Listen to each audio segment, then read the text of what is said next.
You have goals, not ordinary goals. The kind of goals that keep you awake at night. The business you want to build. The body you want to create. The life you imagine every time you stare at the ceiling before falling asleep. You can see it, almost touch it. And yet, when morning comes, something strange happens. You reach for your phone. You delay the work. You tell yourself you'll start later. Then later becomes tomorrow. And tomorrow becomes next week. Eventually, a painful question starts following you everywhere. If I want this so badly, why am I doing so little about it? Maybe you've even called yourself lazy. But here's a strange thought. What if the feeling you've been calling laziness isn't laziness at all? What if it's actually a side effect of ambition itself? Because the truth is, some of the most ambitious people in the world secretly struggle with the exact same feeling. And the reason has almost nothing to do with discipline. It has everything to do with psychology. Today, we're going to uncover why ambitious people often feel the laziest, and how to escape the trap that's keeping them stuck. Most people misunderstand laziness. They think laziness means not caring, not wanting, not trying. But if you're watching this video, that's probably not your problem. Your problem is the opposite. You care too much. You want too much. You dream too big. And that's exactly where the paradox begins. Imagine two people. One wants a slightly better job. The other wants to build a company worth millions. One wants to get in decent shape. The other wants to completely transform their life. Who feels more pressure? The ambitious person. Every single time. Because ambition creates a gap. A gap between who you are today and who you want to become. The bigger the dream, the bigger the gap. And the bigger the gap, the heavier it feels to move. Here's the insight that changed everything for me.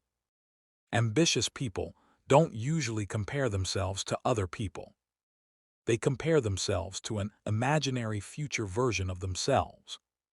A version that's more disciplined, more productive, more successful, more confident, more focused. And compared to that version, today's effort never feels like enough. You studied for 2 hours. Your future self would have studied for 6. You went to the gym. Your future self would have pushed harder. You made progress. But because you're measuring yourself against perfection, it feels like failure. This is why ambitious people often feel lazy even when they're working harder than everyone around them. The problem isn't lack of effort. The problem is distorted comparison. You're competing against a version of yourself that doesn't even exist yet. And that's a game nobody can win. But it gets even stranger.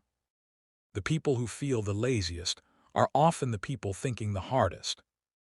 Ambitious people spend hours planning, researching, analyzing, visualizing, preparing, imagining.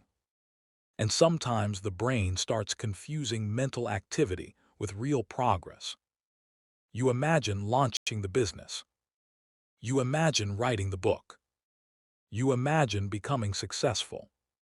And for a brief moment, your brain rewards you as if you're already moving forward. But reality doesn't change. Days pass. Nothing gets built. Nothing gets finished. And eventually, you feel frustrated.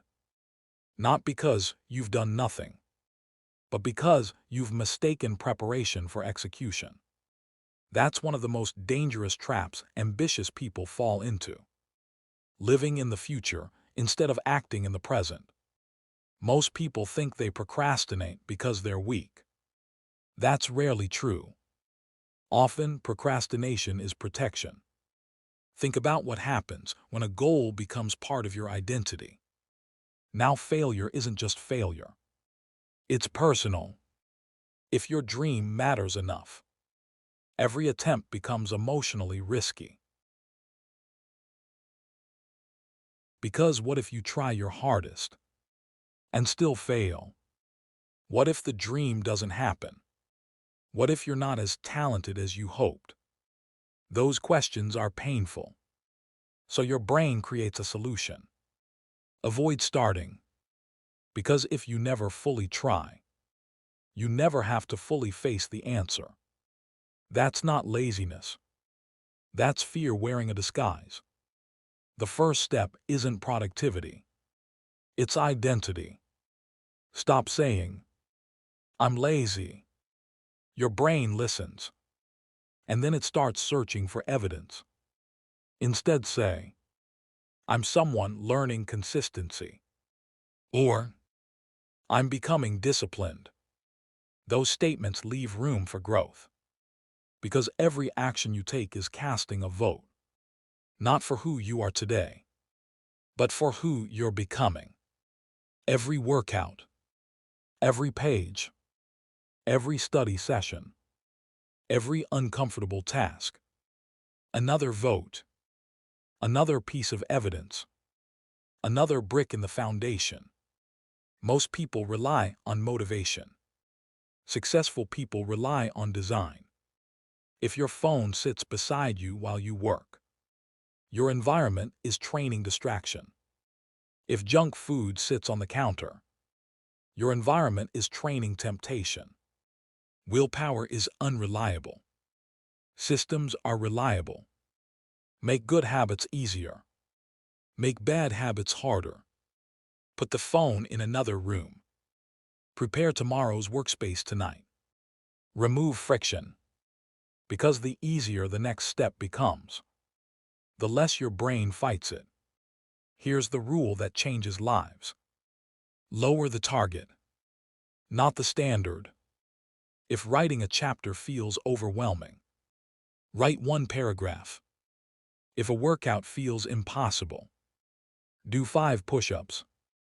If reading for 30 minutes feels difficult, read 1 page. The goal is not perfection.